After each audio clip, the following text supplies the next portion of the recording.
నామంలో కూడి వచ్చిన ప్రతి ఒక్కరికి వందనాలు. ఆయా ప్రదేశంలో నుంచి దేవుని యొక్క వాక్యాన్ని వీక్షిస్తున్న మీ అందరికీ ప్రభునామంలో నా శుభాహ్వానం తెలియజేస్తున్నాను.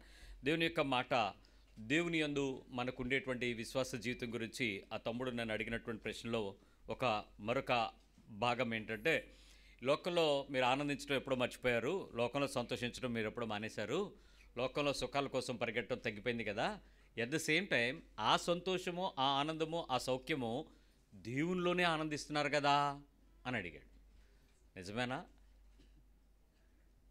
అందుకే నిజము అని గట్టిగా చెప్పలేకపోయాం, అలాగని అబద్ధము అని వాదించడం లేకపోయాం. కానీ అవును నువ్వు అన్నట్లే అన్నట్టుగానే కొంచెం మాట్లాడాను. కానీ దాని వెనుక అర్థం చేసుకుంటూ కొంచెం లోతుగా పరీక్షించుకుంటున్నప్పుడు చాలా విషయాలు దేవుని యొక్క మాటలో నా మా మన ఆత్మీయ స్థితిని నిజంగా పరీక్షించుకుని సవాల్ చేసుకోవాలని తెలిసింది. దానిలో భాగమే ఈ యొక్క మరొక కొనసాగింపు. మరి నిజంగానే ఆలోచించండి, దేవుడు మన యందు ఆనందిస్తున్నాడు అని చెప్పగలమా? మనము దేవునిలో ఆనందిస్తున్నామని గట్టిగా చెప్పగలమా? లేక మనము దేవునిలో ఉన్నవారితో ఆనందించగలుగుతున్నాము అని చెప్పగలుగుతున్నామా? ఈ మూడు ప్రశ్నలకి మన దగ్గర సమాధానం ఏంటి? దేవుడు మన యందు ఆనందిస్తున్నాడు అని అనుకుందాము అని అనుకుంటే, యేసుక్రీస్తు లాంటి జీవితం యందు దేవుడు ఆనందించాడని మనం చదివాం.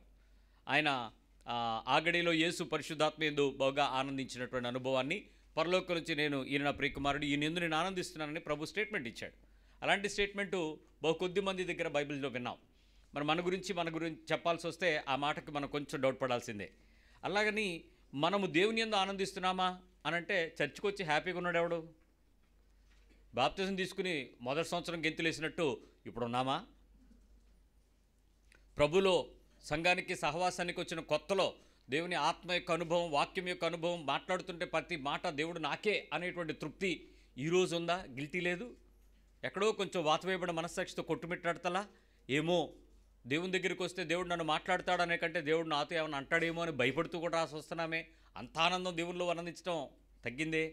అట్లనే దేవుని పని వారితో మనం ఏమైనా ఆనందిస్తున్నామా అని అంటే, నిజంగా అలాంటి ఆనందమే ఉంటే ఈరోజు అందరం కూడా మందిరంలో కూడుకోవడం కంటే మందిరం దాటి బయట దేవుని పని చేయడానికి పరుగులెత్తేవాడుగా ఉండేవాళ్ళం. పదండి నేను వస్తాను, పదండి మనం వెళ్దాం, పదండి ఆ పని చేద్దాం, పదండి అక్కడ జనం ఉన్నారు, పదండి అక్కడ రక్షించబడాలి, పదండి అక్కడ సువార్త ప్రకటిద్దామని పరుగులెత్తాలి. ఈ మూడు జరగట్లేదంటే నిజంగా దేవునిలో దేవుని యందు ఆనందించేటువంటి వారితో కూడా మనం కొంచెం అంత సంతోషంగా ఉన్నామని ధైర్యంగా చెప్పలేకపోతున్నామని ఒప్పుకోవాలి. అసలు ఈరోజు ఈ కన్క్లూజన్ను జాగ్రత్తగా వినడానికి ప్రయత్నించేద్దాం. దేవుడు నా యందు ఆనందించటం, నేను దేవునితో ఆనందించటం, లేక దేవునిలో ఆనందించటం, దేవుని కొరకు పనిచేసే వారితో కూడా నేను సంతోషించగలిగిన ఆనందాన్ని అనుభవించడం అంటే ఏంటి అని అంటే, ఒక వాస్తవ విశ్వాసాన్ని మనుషులు అర్థం చేసుకోగలిగిన జీవితంలోనికి రాగలగడమే. ఏం లేదు, ఇప్పుడు అబ్రహాముని దేవుడు తన కుమారుని తీసుకొచ్చి నాకు బలివన్నాడు. Is it a happy mood? తన కొడుకును బలివ్వాల్సిన లేక పుట్టిన కుమారుడిని బలివ్వాల్సిన స్థితి వస్తే ఆనందంగా సంతోషంగా గడిచిపోతున్న ఆ దినాల మధ్యలో కొడుకుని తీసుకుని బలి ఇవ్వడానికి పరిగెత్తుకుని వెళ్ళటం అంటే అది భక్తిలో ఆనందమేనా? అలాంటి సంఘటన మనం ఊహిస్తే అబ్రహాం ఆ పనిని చేయటంలో దేవుని సాక్ష్యం ఏంటి? నీకు ఇష్టమైనటువంటి ఒక్కగానొక్క కుమారుణ్ణి నాకివ్వ వెన్నుతీయలేదు గనుక నీవు నాకు భయపడువాడవని నేను నీ గురించి సాక్ష్యం ఇస్తున్నానని చెప్తాడు దేవుడు. అంటే దేవునికి అతడు ఎంత సంతోషంగా ఇవ్వాలనుకుంటున్నాడో దేవుడే దాన్ని చూసి ఇంప్రెస్ అయ్యాడు. ఇప్పుడు ఇంప్రెస్ అయిన సంఘటన చూసి అబ్రహాము బలి ఇచ్చెను అని చెప్పుకుంటున్న మనము, అబ్రహాము స్టేటస్ లేక స్టేజ్ లేక ఆ టైంలో అతని ఎమోషన్ ఏంటి? Is it happy in the lord? మనం ఆలోచిస్తే దేవుడిలో అబ్రహాం ఆనందంగా ఉన్నాడు అని చెప్పగలమా మన స్థాయిలో ఆలోచిస్తే? కానీ అబ్రహాం ఖచ్చితంగా దేవుడికి ఎలా ఇచ్చి ఉంటాడు? బాధ ఇచ్చుంటాడా? వెన్ను తీయలేదు గనుక. అబ్రహాం క్యారెక్టర్ ఒక మాట చెప్పాలి. నీతిమంతుడు 10 మంది ఉంటే, 5 మంది ఉంటే, 20 మంది ఉంటే, 30 మంది బేరలాడతాడా లేదా? అంత బేరగాడు తన కొడుకు గురించి ఒక మాట అడగలేదంటే హ్యాపీయా బాధా? ఇప్పుడు ఆలోచించండి. అంత పట్టణాన్ని నాశనం చేస్తానంటే వద్దురా బాబు అని బతినాడుకోవడానికి అడ్డుపడిన వ్యక్తిత్వం తన కుమారుణ్ణి బలిమ్మాల్సి వచ్చినప్పుడు ఏమి ఇవ్వకుండా అసలు ఎస్ నో అనలేదు, చెప్పడమే తడువు. కొడుకుని రెడీ చేశాడు, గాడిది గంత కట్టాడు, కర్రలు పెట్టాడు, నిప్పు పట్టుకున్నాడు, కత్తి పట్టుకున్నాడు, పదరా పైకి వెళ్దాం అన్నాడు, అంతే అయిపోయి. అంటే అది ఎంత సంతోషంగా ఇవ్వాల్సి వచ్చి ఉంటుంది? కానీ శ్రమను కూడా దేవుని యందు ఆనందించటానికి సిద్ధపడినటువంటి వ్యక్తిత్వాల గురించి బైబిల్ ప్రస్తావన చేసింది.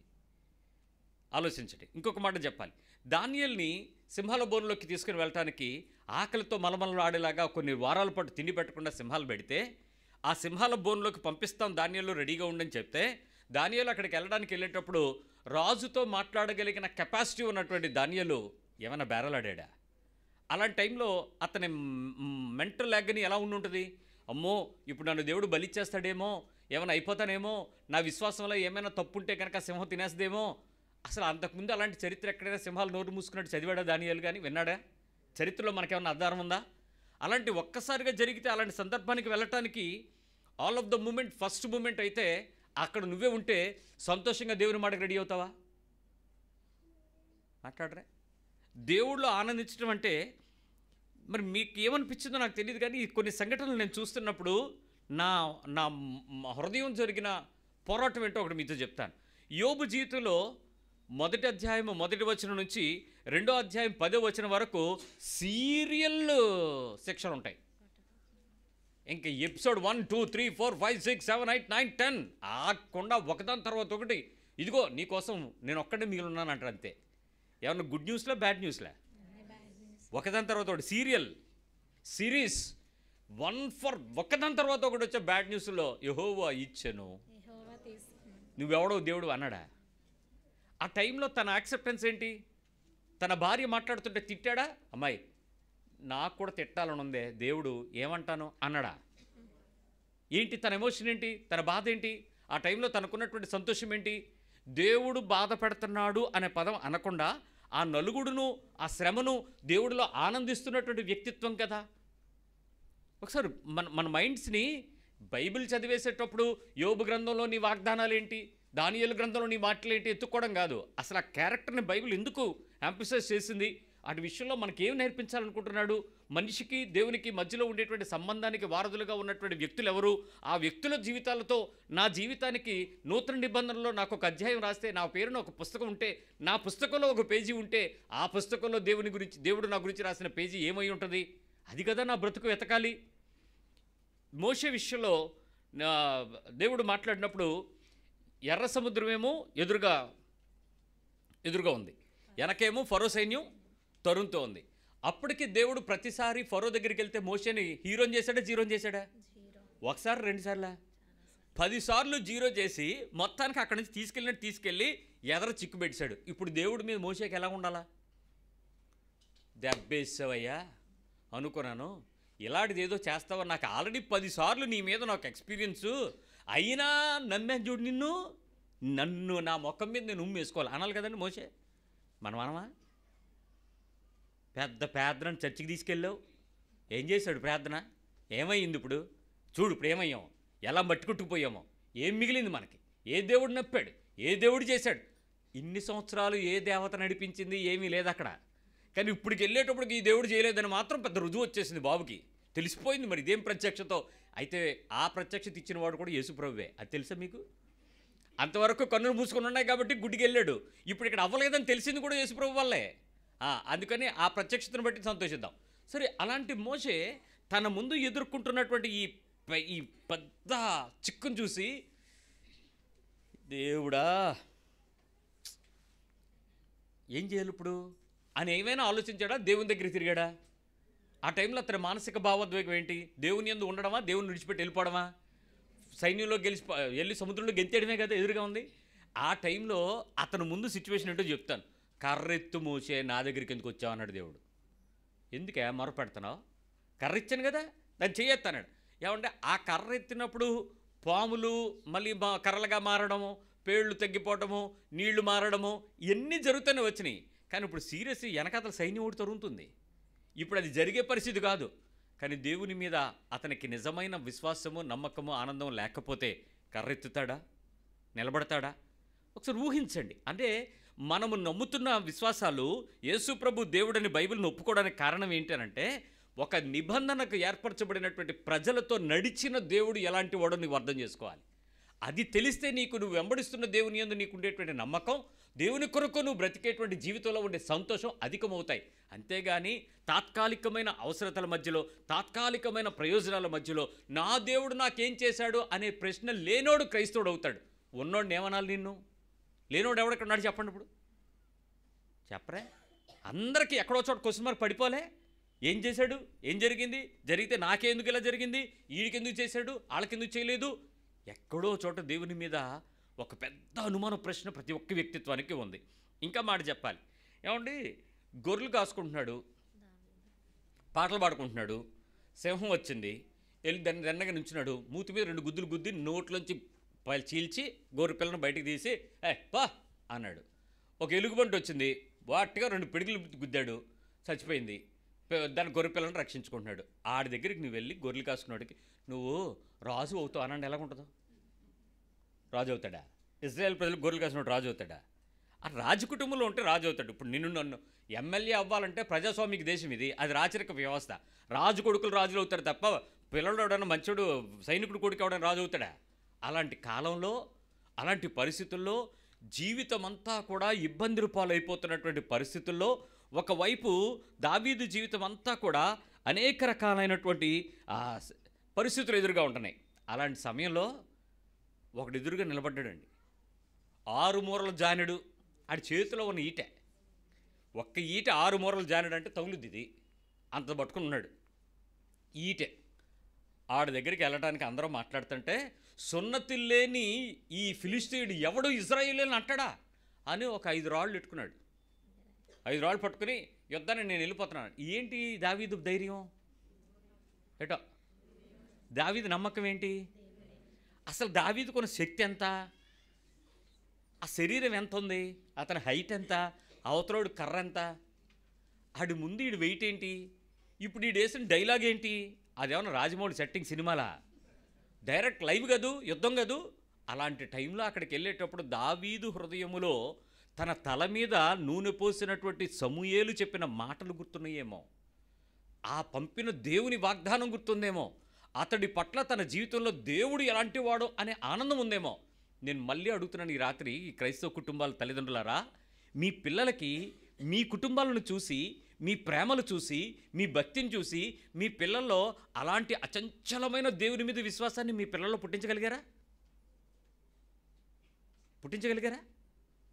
మీ స్థాయి జీవితంలో ఆత్మీయతను చూపించి, నా కొడుకు ఈరోజు ఎక్కడికి తప్పిపోడు అని చెప్పగలిగిన ధైర్యం ఒక తల్లిగా నీకుందా? ఇన్ని సంవత్సరాలు నీ భక్తిలో స్టార్ కట్టి చేసిన ప్రార్థనలు, పాటలు, ఈ క్యారల్స్, ఈ చర్చిలు, దశమ భాగాలు, నువ్వు చేసినటువంటి ప్రార్థన అనే నెపంతో చేసిన వేషాలు నీ కూతుర్ని దారి తప్పకుండా దేవునిలో భయపడే భక్తులుగా ఉంచగలిగావా? ఇంకా అంటే ఏడవాలి.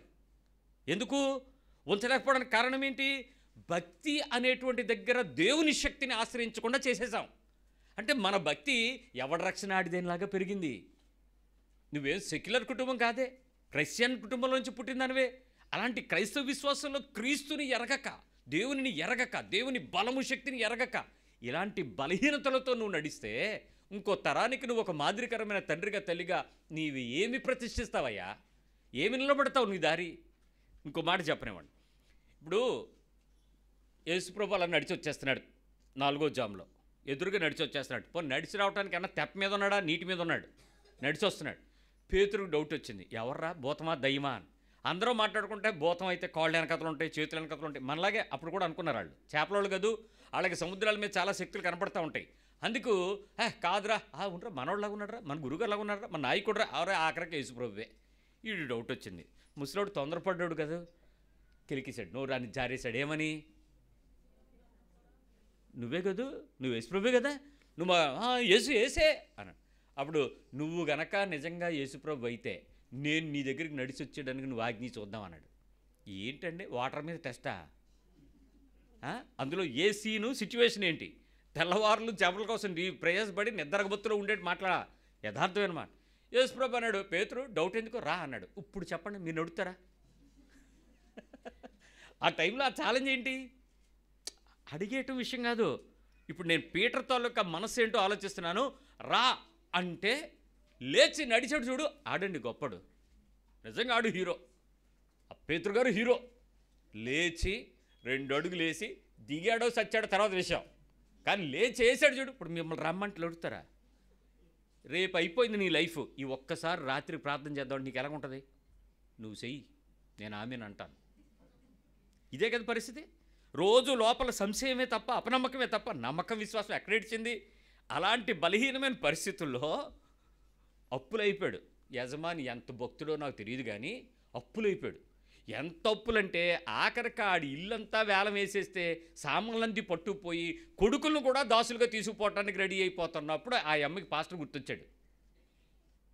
అయ్యగారు ఏం చేయమంటారని. నీ ఇంట్లో ఏముందమ్మా అడిగాడు ఆయన. ఇంకేముంటుంది, జిడ్డు బోడిపోయి నూనెకొండ, అది తప్పేం లేదని. పొట్రా, దాంతో నేను దీవిస్తాను. ఇప్పుడు ఎంతమంది కొండలు పట్టుకొస్తారు?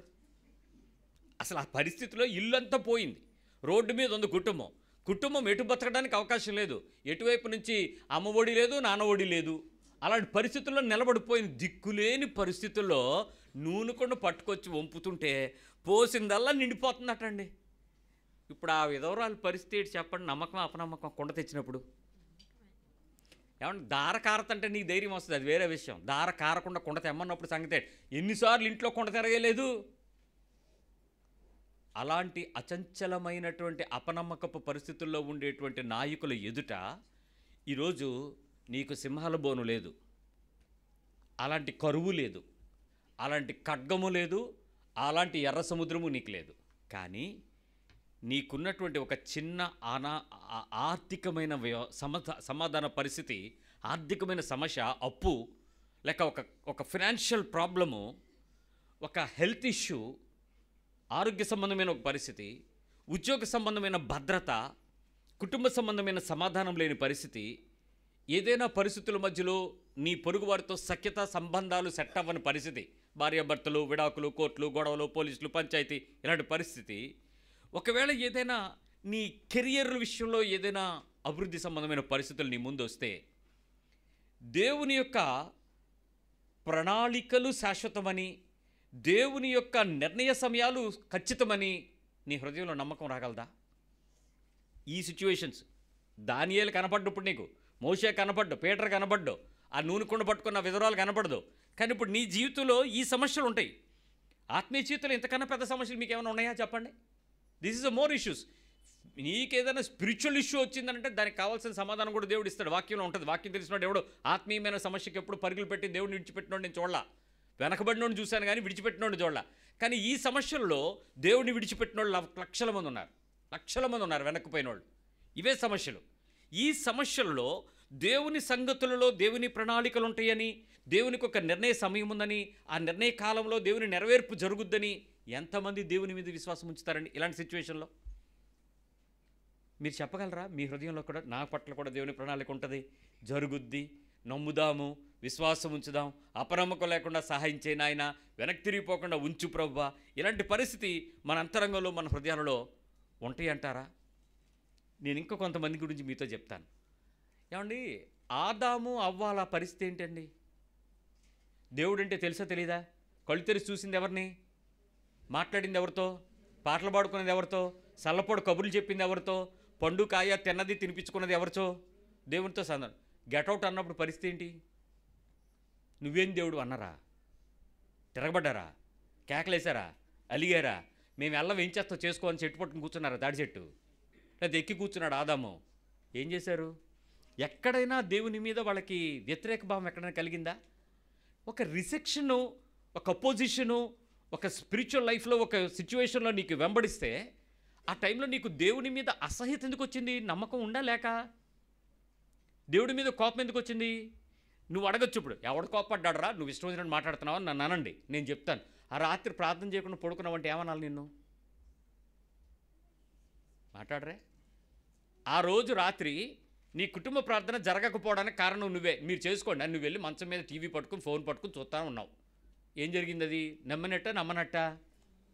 ఏంటో బాగా నమ్మినట్ట? ఆల్రెడీ తీవ్రత వచ్చేసినట్ట? ఇలాంటి చాలా సందర్భాలలో చర్చికి రాకుండా నువ్వు నీ ఫోన్లో రీలు కెలుక్కుంటూ మెసేజ్ ఉండడానికి కూడా నీకు కష్టం అనిపించింది. ఎందుకు? ఏదో సినిమా చూడాలని సంతోషం కలిగింది. ఎందుకు? దేవునితో ఉన్నట్టా లేనట్టా? ఒకటి కాదుగా ఇలాంటి సందర్భాలు. ఏమండి, ఆదాం మాట పక్కకు పెడదాం. నోవా పరిస్థితి ఏంటి? మంచోడే, కాకపోతే అప్పుడప్పుడు ఓ 90 పుచ్చుకునేవాడు. పని అంతా నమ్మకంగా చేశాడు, యథార్థంగా చేశాడు. ఎంత పుచ్చుకున్నా స్టడీగా ఉండేవాడు. ఏది కూడా చెక్క తవడ చేయలేదు, రూము స్పేస్ మార్చలేదు, పర్ఫెక్ట్గా కట్టాడు. ఏనుగుకి ఎంత ఉండాలో కట్టాడు, చెరకు ఎంత ఉండాలో పెట్టాడు. అంత పర్ఫెక్ట్గా ఇల్లంతా కట్టుకున్నాడు. ఓడంతా రక్షణ ఓడ అయిపోయింది. ఆ తర్వాత సీన్ అయిపోయింది, తప్పు జరిగిపోయింది. దేవుని మీద నేను ఇంత పని చేస్తే ఆఫ్టర్ ఆల్ కొంచెం ఒక ఎంఎల్ ఎక్కువై మొత్తొస్తే నన్ను ఇలాంటి వాడిని చేస్తావా అని అన్నాడా? తిరగబడ్డా? కోప్పడ్డా? బాధపడ్డా? వేదన పడ్డా? అంటే సిచ్యువేషన్స్లో ఒక వ్యక్తి దేవునితో శ్రమపడుట, దేవుని ఉగ్రతను డైరెక్ట్గా తీసుకున్న మనుషులు వీళ్ళందరూ. ఇప్పుడు నేను చెప్తున్న వాళ్ళందరూ ఆ రివెంజ్ ఆఫ్ గాడ్ అని అంటావో, వ్రత్ ఆఫ్ గాడ్ అంటావు, కోపమే అంటావో, లేక దేవుని వ్యతిరేకత అంటావో నీకు లేదు. ఈరోజు యేసు సిలువలో అడ్డం పడిపోయాడు నీకోసం, అది తీసేశాడు, నీకు ఇవ్వలేదు దేవుడు. నువ్వు ఎంత ఎదవ పని చేసినా, ఎంత పాపం చేసినా, ఎంత లోకంలో ఉన్నా, ఎంత శరీరచంతో బతికినా, ఎంత హృదయమోసాలతో బతికినా, ఎంత ధనమోసాల్లో బతికినా నిన్నేం అంటలేదు దేవుడు. ఇంత డైరెక్ట్ ఫేస్ చేసినటువంటి ఈ జనము దేవుని ఉగ్రతను సంతోషించి ఆనందంగా తీసుకున్నారా లేదా? ఆలోచించండి ఒకసారి. ఇప్పుడు గోతులో పడేశారండి అన్నయ్య వాళ్ళు. అక్కడి నుంచి లేపి తీసుకొచ్చి పెద్ద ఏదో కోట్ల దూరిపోదాం అనుకుంటే ఆ బిల్డింగ్లోకి వెళ్ళాక ఆ అమ్మ ఆయన్ని పట్టించింది, తీసుకెళ్ళి జైల్లో పడ్డాడు. మూసుకుని ఉన్నాడు కానీ దేవుడి మీద ఎక్కడైనా తిరగమంటుందా? ఇనుము అతన్ని బాధించను, సంఖ్యలు అతన్ని వేధించని రాసింది. అయినా కిక్కరు మనలేదే. ఎందుకంటే నమ్మకం అతనికి ఒకసారా 2 సంవత్సరాలా? ఎన్నో సంవత్సరాలు కాదు. కానీ నాకు మీకు తెలుసో తెలీదో, నేను రాజమండ్రి సెంట్రల్ జైల్లో ఒక నా ఉత్తరాల్లో మిత్రుడిని కలవడానికి వెళ్ళినప్పుడు ఆ జైలర్ గారు నన్ను తీసుకెళ్ళి ఈ మనిషి ఇతనే అని జైల్లోకి పరిచయం చేస్తే మంచి గడ్డాలు వేసుకుని ఒక హీరోలాగా ఉన్నాడు ఎత్తు మనిషి. వాళ్ళ ఆవిడని పొడిచాడు, అందుకు జైలుకి వెళ్ళాడు అతను. ఆ జైల్లో అతన్ని పలకరించి ప్రార్థన చేయడానికని వెళ్తే అతను అన్నాడు, సార్ మరి మీరు విడుదలైన తర్వాత దేవుని కొరకు సాక్షిగా బతుకుతారా? మరి మీ వస్త్రప్రచిత్రాలను బట్టి మన ఇద్దరికి ఇలా అర్థమైంది కదా అని అడిగితే ఆయన ఏమన్నాడో తెలుసా అండి? బయటకు వచ్చిన తర్వాత ఏమవుద్దో నాకు తెలియదు కానీ జైల్లో ఉండడమే నాకు చాలా క్షేమంగా ఉంది, దేవుళ్ళు ఆనందంగా ఉన్నాను అన్నాడు. జైలు అంటే bedroom, bathroom, living room, kitchen room, TV రెక్లైనర్లో పెట్టుకుని చూడటానికి అలాంటివి ఏమైనా ఉంటాయా? మరి ఏంటాడు ఆనందం? అప్పుడు నాకు యోసేపు గుర్తొచ్చాడు. ఎందుకు ఆనందించి ఉంటాడో? మనం ఎంతో ఇన్నుండి ఎప్పుడు చూడు జైల్లాగే ఉన్నాం. ఏంటంటే ఎప్పుడు చూడు ఈ 4 కొంపలే, ఎప్పుడు చూడు ఈ 4 గదులే, ఎప్పుడు బీచ్కి తీసుకెళ్ళాం, ఎప్పుడు జూకి తీసుకెళ్ళాం, ఎప్పుడు కైలాసగిరి దండం పెడతావేటి గుడికి? కైలాసగిరి నీకెందుకు? ఎప్పుడు చూడు సొనుగుడు మూలుగుడు. మరి జైల్లో ఉన్నాడు సంగతి ఏంటి? ఏ కైలాసగిరికి వెళ్తాడు, ఏ జూకి వెళ్తాడు, ఏ జిమ్కి వెళ్తాడు? ఎటు చూసినా ఏంటయ్యి? ఖైదీలు, రకరకాల కామెంట్లు. అసలు అప్పుడు నాకు అర్థమైంది, యోసేపు అసలు ఏంటి 1 రోజా, 2 రోజుల, 3 రోజుల, 2 నెలల, 2 సంవత్సరాల, 3 సంవత్సరాల, 30 సంవత్సరాల పాటు కఠిన కారాగార శిక్ష అంటే ఏంటో చూసాడు బెదరు. కానీ జైల్లో యంత్రాంగాన్ని ఎలా నడపాలో నేర్చుకుని ఉంటాడు దేవుడితో. అంటే ఒక ఇరుకు, ఒక భవిష్యత్ విశాలత కొరకు ఏర్పాటు చేసే దేవుని ప్రణాళికను వెతికినోడుకు దొరుకుద్ది. అంతేగాని ఇరుకొద్దు, నాకు విశాలం కావాలి, నన్ను అక్కడ పెట్టలేదు, నన్ను ఇక్కడ ఉంచలేదు, దరిద్రం, నిన్ను చేసుకున్నాకే, ఈ ఇంట్లోకి వచ్చాకే, ఈడు పుట్టాకే, అక్కడికి వెళ్ళాకే. ఎన్నాళ్ళమ్మా? ఎవడి మీద అమ్మ నేనిందా? ఎవడి మీద నీ అపరాధం? దేవుడిని తెలుసుకున్న తర్వాత కూడా నీ నోట్లోంచి ఎంత దీవెనలు వస్తున్నాయి అంటే దేవుడు అంటే నమ్మకమా? పైగా మళ్ళీ డైలాగ్ కవరింగ్ ఏంటో తెలుసా? దేవుడికి తెలుసులే, నేను ఎందుకన్నాను. ఏంటి నీకు తెలుసు? నీ డైలాగ్ వెనకాతలు ఇంకో మనిషి ఉన్నాడా? ఇంకో డైలాగ్ రైటర్ ఉన్నాడా నీకో? కర్త, కర్మ, క్రియ, యాక్టర్, దర్శకత్వం, ప్లే, యాక్ట్ అన్నీ నువ్వే. మళ్ళీ ఇక్కడ ఇంకోటి ఎవడంటాడు? దేవుడి గురించి మాట్లాడేటప్పుడు ఇలాంటి మాటలు మాట్లాడుతుంటే ఒళ్ళు మండదు. దేవుడు విన్నాడు నువ్వు మాటలు, నువ్వు అంటున్న మాటలన్నీ విన్నాడు.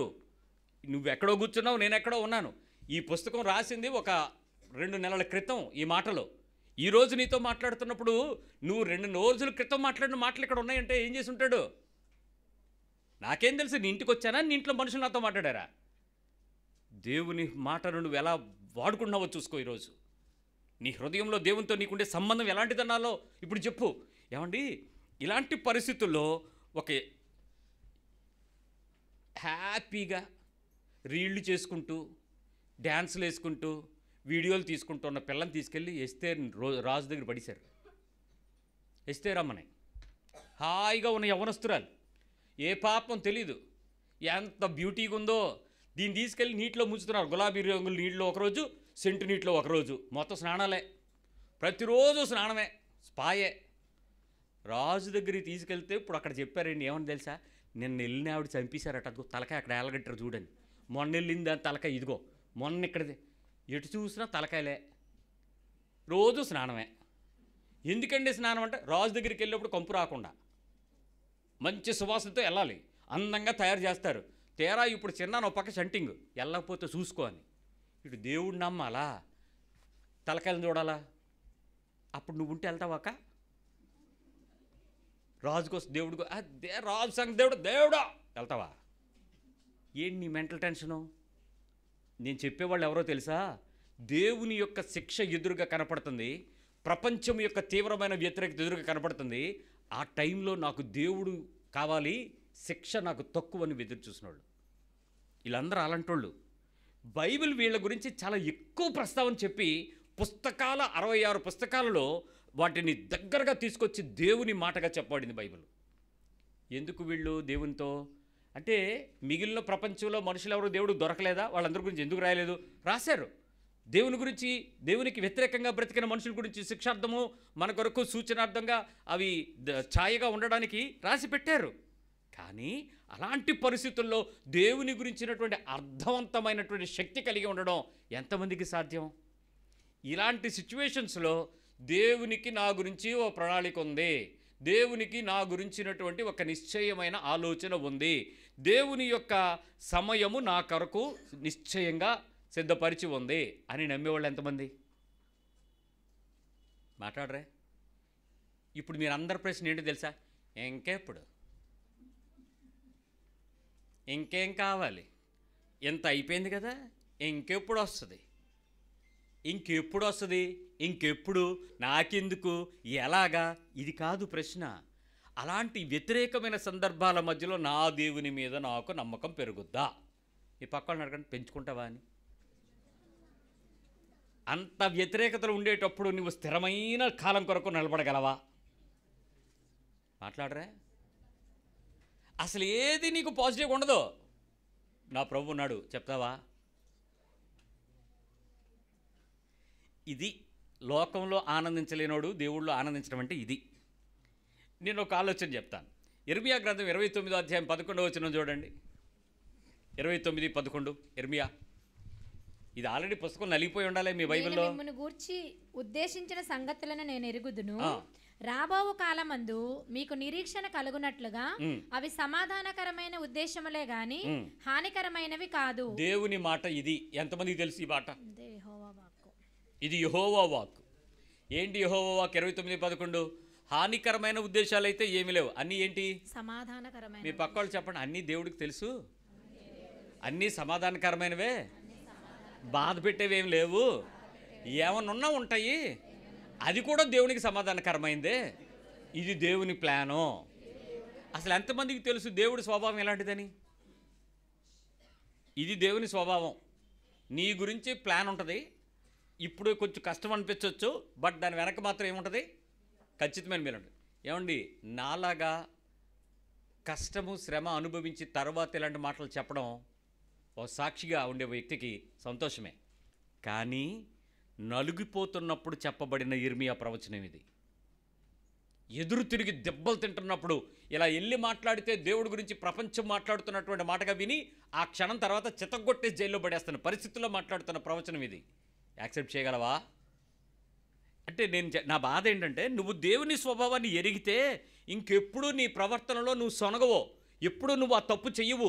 నువ్వు చెయ్యకపోవడాన్ని చూసిన నీ పిల్లలు తప్పు చేయరు, దారి తప్పరు, పాపము చేయరు, లోకంలోకి వెళ్ళరు, అన్యమైన దేవతల వైపు దండాలు పెట్టరు, అన్యమైన పరిస్థితుల వైపు మనుషుల చోట్ల చేతులు చాచరు. దేవుని వైపు ఆకాశం తట్టు కనులైతే నా గురించినటువంటి ఉద్దేశాలు హానికరమైనవి కావు. ఇది నేను ఆరాధిస్తున్న నా దేవుని స్వభావం అని చెప్పగలగాల. అది దేవుని యొక్క నేచర్. నీ గురించినటువంటి తలంపుల విస్తారములు అవన్నీ కూడా సంతోషకరమైనవే కానీ హానికరమైనవి కావు. ఇప్పుడు నువ్వు అడగచ్చు, ఎప్పుడో చేస్తే ఇప్పుడు చెయ్యాలి కదా, అప్పుడెప్పుడో అయితే నాకెందుకు, ఇప్పుడు అవ్వాలి కదా, ఇప్పుడు పాస్ అయితే కదా అప్పుడెప్పుడో జరుగుద్ది అని. ఇప్పుడు అప్పుడెప్పుడో ఇప్పుడెప్పుడో అది నీకు సంబంధించింది. దేవుని కాలం ఎప్పుడు? దట్స్ నిర్ణయ కాలం. ఆ టైం నువ్వెవడో డిసైడ్ చేయలేవు. నీ వాచ్ టైం కాదు, నీ క్యాలెండర్ టైం కాదు. It's a fixed ascent time. దేవుడు అనుకున్న సమయంలో ఖచ్చితంగా చేసే దేవుడు.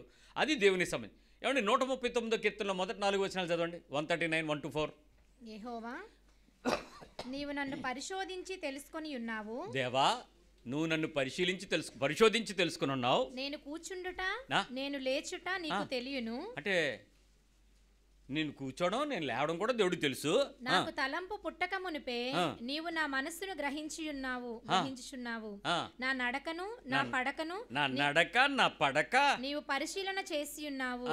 నా చర్యలన్నిటినీ నీవు బాగుగా తెలుసుకొని ఉన్నావు. ఇప్పుడు మీరు ఈ మాట చెప్పగలరా దేవుడితో? దేవుడి శక్తి ఇది, దేవుడికి తెలియదేం లేదు, అంతా తెలుసు.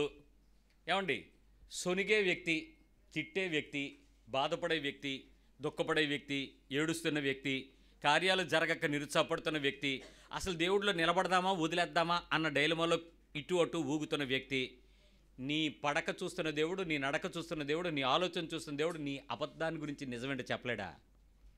ఇప్పుడు నిన్ను పిలిచి ఏమ్మా బాగున్నారా, దేవుళ్ళు ఆనందంగా ఉన్నారని సార్, ఉన్నామండి. ఏం బాధగా ఉన్నదండి? ఏం బాధ అండి? ఎప్పటిలాగే ఏంటమ్మా? దేవుళ్ళు ఆనందించాలి కదా. మరలా చెప్తున్నాను, ఆనందించమని ఏటా ఆనందిస్తా? మీలాగా అన్నీ ఉంటే ఎప్పుడు ఆనందిద్దును అంటే నీకు లేదని ఏడుపాడు, కొందని ఏడుపా, ఏదో ఒకటి ఏడిపే కదా, ఏడవని అంటే అలా కాదమ్మా. దేవుడిలో మనం సంతోషంగా ఉండాలి కదమ్మా. ఆయనకు అన్నీ తెలుసు కదమ్మా, మన గురించి అంతా ఆయన గమనిస్తున్నాడు కదమ్మా అంటాడు. చూస్తాడు, చూడకుండా ఏం చేస్తాడు? చూస్తున్నాడు చెయ్యాలి కదా మరి. నీలాంటి వాడినే చూస్తాడు, మాలాంటి వాడిని చూస్తాడు. ఎవడి మీద నిష్ఠూరాలు, నిందలన్నీ ఎవడి మీద? ఆఖరికి నువ్వు అసలు దేవుని శక్తి నువ్వు ఎరగనట్ట ఈ ఆరలనేటండి దేవుడి మీద అత్తా కోడలు సాధించుకున్నట్టు. ఆ మాటలేంటి? ఎవరి మీద నీ కయ్యం? అసలు దేవుని శక్తి ఎరగనట్ట మనం? మీకు అర్థం కావట్లేదు నా బాధ. ఇప్పుడు హెబ్రీ పత్రిక 13వ అధ్యాయం 8వ వచనం చూడండి. అంటే దేవుని స్వభావం ఏంటో, దేవుని శక్తి ఏంటో తెలిస్తే దేవుని గుణశీలం ఏంటో తెలుస్తుంది. యేసుక్రీస్తు హెబ్రీ 13:8 నిన్న నేడు ఒకటే రీతిగా ఉన్నాడు. నాలాగా ఉండడని అర్థం. అమ్మా మీ పక్కలు చెప్పండి, నీలాగా మారడని.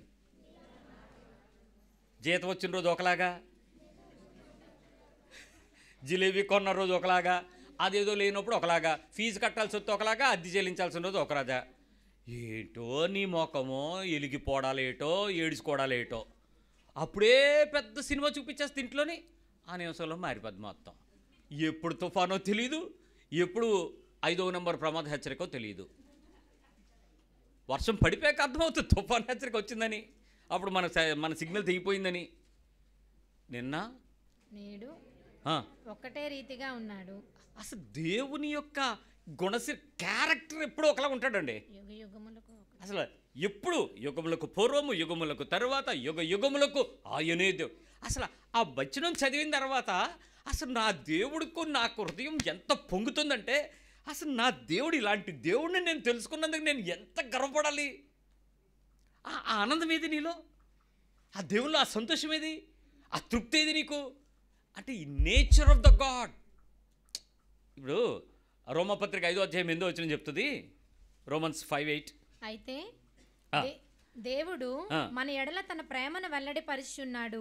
ఎట్లనగా, ఎలాగా? మనం ఇంకనూ పాపులమై ఉండగానే క్రీస్తు మన కొరకు చనిపోయెను. ఎవడండి నాకు చేసినోడు?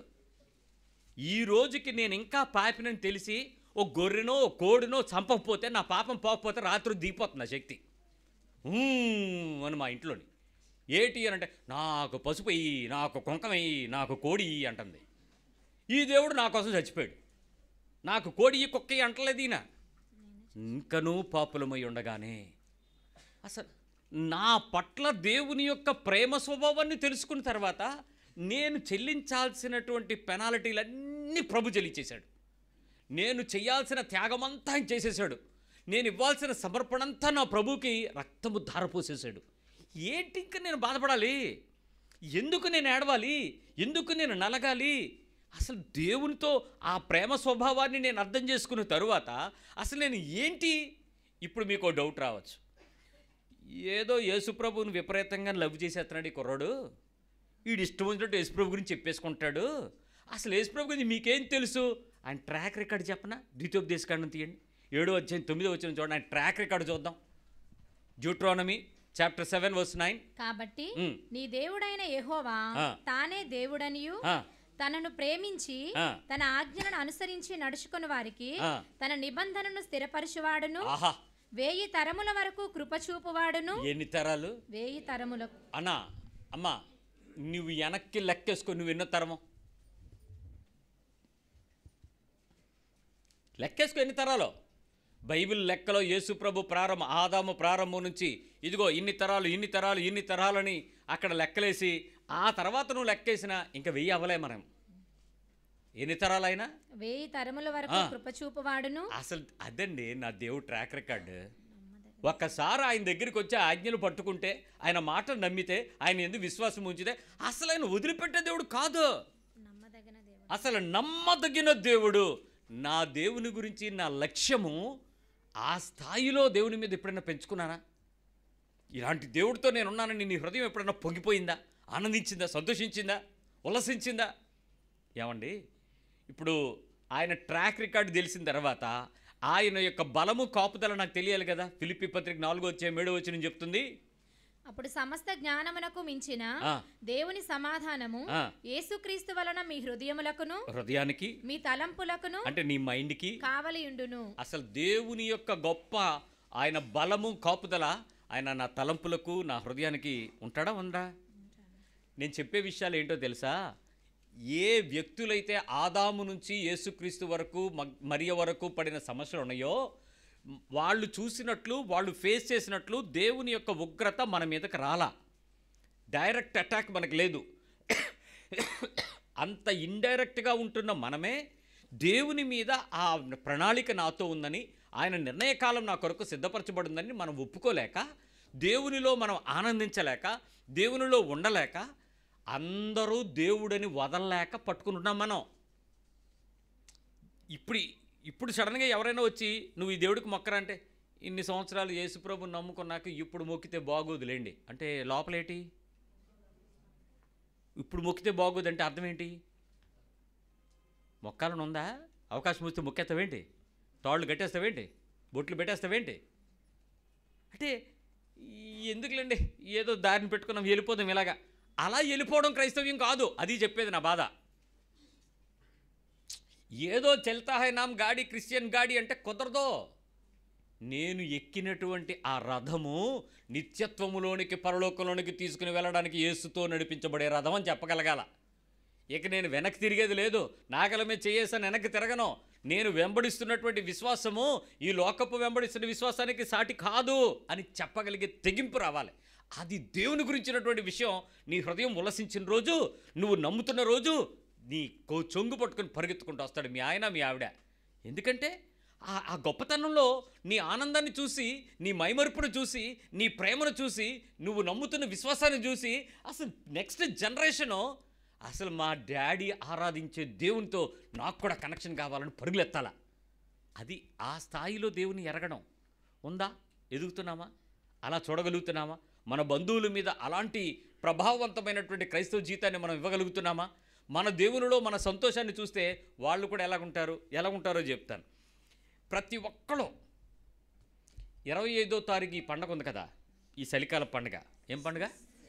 క్రిస్మస్.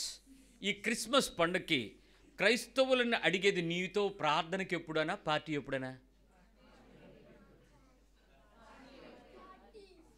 చిన్న ఉద్యోగం చేసేవాళ్ళనైనా ఆ చుట్టుపక్కల మనుషులందరూ ఏమడుగుతారు మిమ్మల్ని? ఏం పార్టీ అని అడుగుతారు? Christmas party. క్రిస్మస్ ప్రేయర్ ఎక్కడ, ఎప్పుడు మీ ఇంట్లో అని అడుగుతారా? ఏమడుగుతారు? పార్టీ ఏంటి క్రిస్మస్ పార్టీ అంటే ఏం కావాలి నన్ను అడగండి, ఏమడుగుతారు? ఏం చెప్తారు? డెకరేషన్, కేక్, బిర్యానీ, ఇంకేంటి పార్టీ? తినడం, తాగడం, డ్యాన్స్ ఆనందించడం. ఏదో ఇంక అక్కడ ఏమైనా ఉంటే కొంచెం జాయ్ఫుల్ మూమెంట్ ఉంటే జాయ్ ఆఫ్ ద వరల్డ్ అని పాట పాడతాం కదా, సంతోషం కదా, గంతులేయాలి కదా, ఆనందించాలి కదా. క్రిస్మస్ క్యారల్స్కి అందుకే గంతులేస్తారు రోడ్డు మీదకి వచ్చి, అంతే కదా. వాళ్ళు డీజే పెట్టేస్తే వీళ్ళు డ్రమ్ కొట్టుకుని వేస్తారు, అంతే తేడా. దానిలో పాస్టర్ అమ్మ తేడా ఏమి ఉండదు, అందరూ. ఇప్పుడు ప్రజలు మీరు ఆరాధిస్తున్న దేవుని యొక్క గొప్పతనాన్ని చూడాలనుకుంటున్నారా? మీరు ఆరాధిస్తున్న దేవుని పేరట మీ దగ్గర ఆనంద సంతోషాలు వెతుకుతున్నారా? నేను వాళ్ళందరినీ చాలా ఆనందిస్తాను, అభినందిస్తాను. నిన్ను పార్టీ అడిగిన వాళ్ళందరి బట్టి దేవుని స్తుతిస్తాను. ఎందుకో తెలుసా? ఆడు ఎందుకు పార్టీ అని అడిగాడు తెలుసా? నీ ఆనందాన్ని చూసి, నీకు దేవుడిలో ఉన్న ఆనందాన్ని చూసి వాడు నీలాంటి ఆనందం కలిగిన దేవునితో ఆనందిస్తున్న ఆరాధిస్తున్న నీ దేవుని యందు నీ సంతోషాన్ని నాకు కూడా పంచవా కొంచెం అని అడిగాడు. మనమేమో పార్టీ చేసుకునే మూడ్లో లేము, పార్టీ ఇచ్చే మూడ్లోనూ లేము. ఆడికి తెలుసు మన దేవుడు ఏదో గొప్పోడని, మన దేవుళ్ళు వీళ్ళు ఆనందిస్తారని. ఆ ఆనందంలో నన్ను కూడా తీసుకెళ్ళు, నాకు ఆనందం లేదు, నీ పార్టీలో ఆనందం ఉంది. నీ క్రీస్తు పుట్టాడని చెప్పేటప్పుడు నువ్వు సంతోషంగా ఉంటావు, నువ్వు తృప్తిగా ఉంటావు, నువ్వు సంతోషంగా ఇస్తావు, సంతోషంగా పెడతావు, సంతోషంగా పిలుస్తావు, సంతోషంగా చేర్చుకుంటావు. నీ ముఖం చూస్తే నాకు ఒక నవ్వు, నీ ముఖం నీ ఇంట్లోకి వస్తే నాకు సంతోషం. ఆ సంతోషంలోకి నన్ను తీసుకోవా? మన పార్టీ ఏంటి? ఎంతసేపు తిందుమా, తాగుదుమా, గింతుదుమా. ఆఖరికి లోకానికి ఆ పార్టీకి అలవాటు చేసి సంతోషిస్తున్నాం మనం. వాళ్ళు ఏం ఆలోచిస్తున్నారో తెలుసా? ఏమండి, అలాగే ఎప్పుడైనా వాళ్ళ అమ్మతల్లి పూజ, వాళ్ళ గుడిలో పూజ అవుతుంటే మీరు అడిగారా మీ పార్టీ ఎప్పుడని? ఎందుకు అడగరు? ఎక్కడ మీరేదో ప్రసాదాలు తినకూడదో, మొక్కింది తినకూడదో, మీ భక్తికో దండం. పెద్ద ఫిలాసఫీలు మాట్లాడేస్తాడు వాక్యం తెలిసినట్టు. ఆడ ఆనందంలో నువ్వు ఆనందించడానికి వెళ్ళొచ్చు కదా ఆ పండగలు అంటే. ఆడికి ఆనందం పండగలో ఉండదు. కానీ నిన్ను అడుగుతాడు, ఎందుకు? నీ పండుగలో లోకానికి ఆనందం ఉందనే విషయం చెప్పింది ప్రపంచం. వాడికి తెలుసు వాక్యం, నీకు తెలియదు. క్రైస్తవుడు అయ్యుండి నీ క్రిస్మస్ రోజు ఒక్కరోజే ఆడు నీలో సంతోషం అనుకుంటాడు. ఎందుకంటే యేసుప్రభు పుట్టింది ఆ రోజే నీ మొక్కలో ఆనందం ఉంటుందని. మనకు ఆ రోజే గొడవ అవుతుంది. క్రిస్మస్ రోజే చర్చికి వెళ్ళాలా వద్దన్న దగ్గరే గొడవ అవుతుంది. ఈడొకడు 6:30కి పెట్టేస్తాడు, ఈడొకడు 9:30కి వండుకొని ఇవ్వకుండా పెట్టేస్తాడు, ఈడొకడు నిద్రపోనివ్వకుండా తినకుండా 1 గంటకి పెట్టేస్తాడు. ఈ చర్చ ఒకతే ఎప్పుడు చూసి ఎప్పుడు పెట్టేస్తాడో బాబోయ్, ఈసారి కూడా పండగ ఉండదు. ఇప్పుడు నీ సమస్య అంతా చర్చికి రావడమే కదా, అసలు సమస్య అంతా చర్చే కదా. ఇంకో సమస్య అయితే ఇంకో రోజు. ఈ పిల్లతరం అంతా ఏమండి డెకరేషన్లా అంటే ఏంటి? ట్రీయా? మా చర్చిలో ఎప్పుడు చూడలేదే, ఏంటి మమ్మీ కొత్తగా అని అంటే, ఈ అనవసరంగా చర్చికి తీసుకెళ్తున్నావే, అదొక గొడవ. తెల్లారే నీ జీవితంలో దేవుళ్ళో ఉండే ఆనందం మరి ఎప్పుడర్రా? దేన్ని బట్టి నీ సంతోషం అని చెప్పాలి? అసలు నువ్వు ఆ రోజు పండగ చేసినటువంటి అపోస్తులుల కాలము యేసు ప్రభుతో పాటుగా నడిచిన కాలం కదా. ఆ కంటిన్యూషన్ సెషన్స్లో ఎక్కడా కూడా వాళ్ళు యేసుక్రీస్తు పుట్టుకొని ఆర్భాటంగా కానీ, ఆనందంగా కానీ, ఉల్లాసంగా కానీ, సంతోషంగా కానీ జరిపిన సందర్భమే లేదే. ఎందుకంటే వాళ్ళు పండుగతో క్రీస్తుని ప్రజెంట్ చేయాలని కోరుకోలే, జీవితంతో యేసుని ప్రజెంట్ అయిన పండుగను చూపించాలనుకున్నారు ఎవ్రీడే లైఫ్లో. అందుకు వాళ్ళు పండుగ చేసుకోవాల్సిన అవసరం వాళ్ళకి రాలేదు. యేసుక్రీస్తుకి పండగ రోజు దేవుడిగా కనిపించుకోవాల్సిన అగత్యమూ పట్టలేదు. మనం మాత్రం ఏదో ఒకటి చేసుకోకపోతే దండగ అయిపోతుంది పండగ. ఇంకో మాట చెప్పాలి, దేవుని సంగతుల దగ్గరికి వచ్చినప్పుడు ఆయన నిరంతరము దేవుడైన దేవుడు మనల్ని ఎలా నడిపిస్తాడో తెలియాలి కదా. హౌ హీ లీడ్స్ తెలియాలి కదా. కీర్తన గ్రంథము 34:15 ఆయన ఎలాంటి వినికిడి కలిగిన వాడో చెప్తాడు. యెహోవా దృష్టి నీతిమంతుల మీద ఉంది, ఆయన చెవులు వారి మొరలకు ఒగ్గి ఉన్నవి. ఏం చేస్తాడంట? ఆయన చెవులు ఎవరి వైపు ఉన్నాయి? ఆయన దృష్టి ఎవరి మీద ఉంది? నీతిమంతుల మీద. ఆయన చెవులు ఎవరి దగ్గర ఉన్నాయి? Psalm 34:15 ఎలా ఉంది? మర్ర పెట్టేవారి మీద ఆయన చెవులు ఉన్నాయండి. ఏమండి, ఇక్కడ మీ పక్కన మీ అందరికీ నేను ధైర్యంగా చెప్తున్నాను వినండి. దేవుడు మీ ప్రార్థనలు వింటాడు, దేవునికి మీ మాటలు వినపడతాయి, దేవునికి మీ మొర్రలు చేరుతాయి, దేవునికి మీరు చెప్పేటువంటి ప్రతి విజ్ఞాపన ఖచ్చితంగా వినపడుతుంది. దేవుని సన్నిధిలోనికి వచ్చే ఏ మనిషి ఏ రూపంలో ఉన్నా ఆయన కనపడుతుంది చెప్పిన మాట ప్రకారం. నమ్ముతున్నారా లేదు? ఇప్పటివరకు నమ్ముతున్నారా? ఇప్పుడు ఆయన ఉన్నాడు, ఆయన విన్నాడు, ఆయన చూశాడు, ఆయన మాట్లాడతాడు, ఆయన చేస్తాడు, ఇవన్నీ మనకు తెలుసు. ఇప్పుడు నువ్వు ఎలాగ ఉండాలి ఆయనతో చెప్పరే? ఎలాగ ఉండాలి? ఏడుపుతోనా, సొనుగుడుతోనా, బాధతోనా, దుఃఖంతోనా, తిట్లతోనా? అసలు నువ్వు నీ ముఖం ఎలాగెత్తి చూపిస్తావు ఆయనకి వేసి చెప్పండి. ఇప్పుడు ఆయన ఎలాంటోడు తెలిసిపోయిన తర్వాత ఆయనేమో నీతిగా ఉంటే నీ చూసేస్తాడు, నువ్వు మొరపెట్టయితే వినేస్తాడు.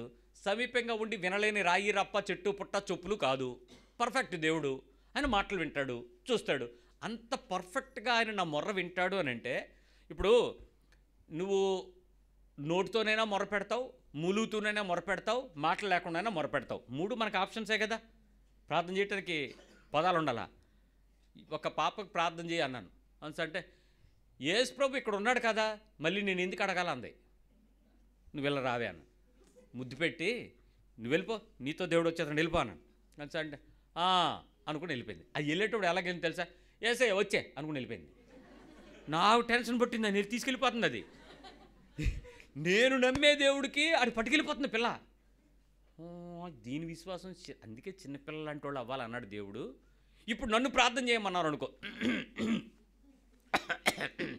గొడ్డేసి, నెత్తి మీద గొడ్డేసి, బైబిల్ వేసి, మూసి, తీసి, స్తోత్రం స్తోత్రం స్తోత్రం స్తోత్రం, కృతజ్ఞతలు కృతజ్ఞతలు కృతజ్ఞతలు కృతజ్ఞతలు, వందనాలు వందనాలు వందనాలు వందనాలు వందనాలు వందనాలు వందనాలు, స్తోత్రం స్తోత్రం, ఫోన్ ఆపే, స్తోత్రం యేసు నీకు వందనాలు స్తోత్రం. ఎంత ప్రిపరేషను ఆ బుడ్డదానికి లేదు. అది డైరెక్ట్ ఒకటే మాట ఉంది. ఏటి ప్రార్థన అంటావు? యేసుకు తెలియదేటి, ఇక్కడ ఉన్నాడు కదా, నువ్వు వచ్చే అందే వెళ్ళిపోయాడు అంతే. ఇప్పుడు విశ్వాసం ఏది మన ఇద్దరిలో? నీకు ఎంత ప్రిపరేషన్, నీ ప్రార్థన వింటాడని తెలిసిన తర్వాత అసలు ఆ ప్రార్థన చేయడానికే నోరెప్పట్లేదే నువ్వు. ఎప్పకపోగా ప్రార్థన చేయడం అంటే అదో పెద్ద ప్రాసనమే. ఒక 5 నిమిషాలు ప్రార్థన చేసిన తర్వాత కళ్ళు తెరిచి చూస్తే ఏంటి 5 నిమిషాలు అయిందా, మన ఆయన గంట అయినట్టు ఉంది. అదే విచిత్రం మర్రా, ప్రార్థనలో టైం నడవదు, నడవదు. సినిమా అప్పుడైపోయింది ఏంటి,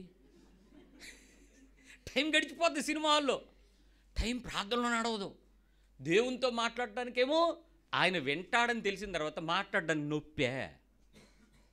చూస్తాడని చెప్పినప్పుడు కనపరుచుకోవడానికి రావడానికి ఏం బాధ ఏంటి? నీ బాధ ఏంటి అంటే నీ అండర్స్టాండింగ్లో దేవుడి మీద ఏదో లోపం. ఇప్పుడు నేను క్రైస్తవులైన మిమ్మల్ని నేనే విమర్శించట్లే. బాధ ఎందుకు పడుతున్నానంటే, ఏది నా అక్కచెల్లెళ్ళ అన్నదమ్ముల మీద ఒక యేసుప్రభుని ఎరగనోడు ఉన్నాడు చూసారా? ఎవరో వాళ్ళు అన్యులు. వాళ్ళకి నేను యేసుప్రభు గురించి చెప్తే వాడికి ఒకలాగా అర్థమవుతుంది. ఇప్పుడు నీకెలాగ అర్థమైందని అడగాల? అలాగే ఉందేమో నీకు కూడా. ఎలాగా? తెలిసినట్టా తెలియనట్టా? ఏమనాలి మరి నిన్ను? ఇప్పుడు అలాంటి వాడు ఎవడైనా సడన్గా వచ్చి, అవునంటే ఆలివ్ గ్రీన్ గారు ఇన్ని సంవత్సరాల నుంచి వీళ్ళందరూ మీ దగ్గరికి వస్తున్నారట, ఈ లేట్ ఎలాగున్నారో అని అడిగితే ఏం చెప్పను? మిమ్మల్ని చూపించి ఈవిడేట్ ఎలాగుంది, ఈ నేట్ ఎలాగున్నాడు, వీళ్ళిద్దరేటు 3 పిల్లలు ఎలాగున్నారు అని అడిగితే ఏం చెప్పను? తెలుసని చెప్పనా, నువ్వు తెలియదని చెప్పనా? దేవుడికి మాట్లాడరేమండి. అమ్మా నువ్వు కొత్తగా తెలుస్తున్నావు కాబట్టి నువ్వు లేతగా ఉన్నావు, వీళ్ళు ఆల్రెడీ ముదిరిపోయి ఉన్నారు కాబట్టి ఇలా మారిపోయారని చెప్పనా? దేవుని గురించి నీకున్నటువంటి అభిప్రాయం ఏంటి? చూడండి, సామెతలు 3వ అధ్యాయం, ప్రొవర్బ్స్ 3 5 to 6 చెప్తే మాటలు చూద్దాం. దేవుని యొక్క ఆ నడిపింపు ఎలా ఉంటుందో, లీడింగ్ ఎలా ఉంటుందో కూడా చూసేద్దాం. నీ స్వబుద్ధిని ఆధారము చేసుకొనక, అంటే నీ తెలివితేటలు, నీ ఎంసెట్ ర్యాంకులు, నీకు వచ్చినటువంటి మార్కులు, నీ టాలెంట్ షోలు పెట్టక నీ పూర్ణ హృదయముతో యెహోవా యందు నమ్మకం ఉంచుము. ఏం చేయాలి? పూర్ణ హృదయంతో దేవుని యందు నమ్మకం ఉంచే, అంతే. నీ ప్రవర్తన అంతటి యందు ఆయన అధికారమునకు ఒప్పుకొనుము. నువ్వేదో చేసేద్దాం మనకు, దేవుడికి ఏదైతే ఇష్టమైతే జరుగుతుందని ఒప్పేసుకో, సింపుల్. అప్పుడు ఆయన నీ త్రోవలను సరళము చేయును. అప్పుడు నీకున్నటువంటి చిక్కులన్నింటినీ తీసి ఖచ్చితమైనటువంటి దారి గీసి దీనిలో ఇల్లని నడిపిస్తాడు. నీకు ఇంత లీడింగ్ ఇచ్చే దేవుడు ఎవడన్నా ఉన్నాడండి? ఇలాగ ఎవరైనా మీ ఎమ్మెల్యే చెప్తాడా? ఆఖరికి పాస్టర్గా నేను కూడా చెప్పలేను నీకు. దేవుడు ఎంత నడిపింపిస్తానంటున్నాడో నువ్వు దేవుని గురించి అర్థమైతే, ఆ అర్థవంతమైనటువంటి దేవుని పట్టుకునే స్థితి ఉంది చూసారా, వెనక్కి వెళ్ళరు ఎవడు, వెనక్కి జారరు. అరే నాకు బైబిల్ ఇలా చెప్పింది సార్, దేవుడు ఇలాంటి పరిచయం అయ్యాడు సార్, ఇలాంటి దేవుడు లక్షణాలు సార్, ఇలాంటి గుణం సార్, ఇలాంటి విషయం తెలిసిన తర్వాత నేనెందుకు సార్ వెనక్కి వెళ్తానో? ఆ నమ్మకం దేవుని మీద నీకు పెరిగిందా? ఇక్కడ సమస్య ఎవడరా అంటే, నేను సగం తప్పు విశ్వాసులుగా మిమ్మల్ని అన్నాం, మా జాతినే అంటాను నేను, కులం, ఈ సేవకుల కమ్యూనిటీని అనాల. మిమ్మల్ని పెంచిన వాళ్ళు ఎవరు? పాస్టర్లు మేమే కదా, మేము నీరు పోసింది, నాలు పెట్టింది, ఆ ఎరువు వేసింది అంతా మేమే కదా. ఏం చెప్పామురా అంటే, నువ్వు బాగా ప్రార్థన చేస్తూ దేవుడు దీవిస్తాడని చెప్పానా? నువ్వు బాగా నన్ను చూసుకుంటే నేను నిన్ను చూసుకుంటానని చెప్పానా? మాట్లాడరే. నేను మేము ఒక హోటల్లో ఉన్న వాళ్ళ దగ్గరికి వెళ్ళాం. అక్కడ మాట్లాడుకుంటున్న మాట విన్నాం. ఏదైనా నాయనా మీరందరూ పాస్టర్లు, మీరు సేవకులుగా మీరందరూ సంతోషంగా ఉంటే మేము కూడా దీవించబడతాం అన్నాడు ఆయన. అవునా? మేము సంతోషంగా ఉంటే మీరు దీవించబడతారా అంటే ఏంటి అర్థం? మేము తిని డబ్బులు చెల్లించకపోతేనట వాళ్ళకి దీవినట. హోటల్కి వెళ్ళి మేము తినేసి డబ్బులు ఇవ్వకపోతే హోటల్ వాళ్ళకి దీవినా? మీకు అర్థం కాలే. మేము ఇస్తామన్నా మీరు తీసుకుంటారా అంటే, మేము ఇస్తామని మనస్ఫూర్తిగా అనాలండి, అంటాం. ఉంచండి అంటూ ఉంటాం, చెవులోంచి బయటికి చెయ్యి రాదు. ఆ టైంలో మీరేమంటారు? అయ్యో దేవుడు తీసుకున్నామా, దేవుడి కాడ తీసుకుంటామా? మేము దేవుళ్ళమా? అలా చేసే దరిద్రం తెచ్చుకున్నారు.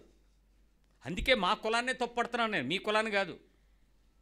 విశ్వాస సంబంధమైన వ్యక్తికి దేవుడు పరిచయం అయినప్పుడు మధ్యవర్తులు దూరిపోయారే, ఈ మధ్యవర్తుల మీద మీకు నమ్మకం పెరిగిపోయి, వాళ్ళు చెప్పిన దాని ప్రకారం వాక్యం ఉందో లేదో చూసే గుడ్డితనం కడిగి ఎక్కిపోయిపోయి, కళ్ళకి రెటీనాలు ఊడిపోయి, మేము చెప్పింది నమ్మి ఈ ఎంగిలి కార్డు ఒకటి 31వ తారీఖు మీ ముఖాన్ని పడేసి 1000 లాగేస్తే అది ముద్దెట్టుకుని మీరు దీవించబడుతున్నారు. దాని పేరు వాగ్దానం కార్డ్. ఏ వాగ్దానం నెరవేర్పినా ముందు దేవుడు ఏంటో తెలియాలరా నీకు. ఆయన ఎలాంటి వాడో, స్వభావం ఏంటో, పద్ధతి ఏంటో, గుణం ఏంటో, వ్యక్తిత్వం ఏంటో, ఆయన నీతి ఏంటో, ఆయన మేలు చేసే పద్ధతి ఏంటో, అసలు నో యువర్ గాడ్ పర్సనల్లీ. అది తెలిసిన తర్వాత నువ్వు అసలు వెనక్కెలా తిరుగుతావు, దేవుళ్ళు ఆనందించకుండా ఎలా ఉంటావు? ఇంకో మాట చెప్పనా? ఆయన వాగ్దానం ఏంటో చెప్తా మీకు, ఇప్పుడు కాదు. యోహాను సువార్త 3వ అధ్యాయము 16వ వచనం, కంటతా వచ్చిన మనకి. దేవుడు లోకమును ఎంతో ప్రేమించాడు. ఎంత ప్రేమించాడో తెలుసండి. దుర్మార్గులైనటువంటి వ్యక్తులు కూడా ప్రేమించాడట. కాగా ఆయన తన అద్వితీయ కుమారునిగా పుట్టినవాని యందు విశ్వాసముంచు ప్రతివాడును నశింపక నిత్య జీవము పొందినట్లు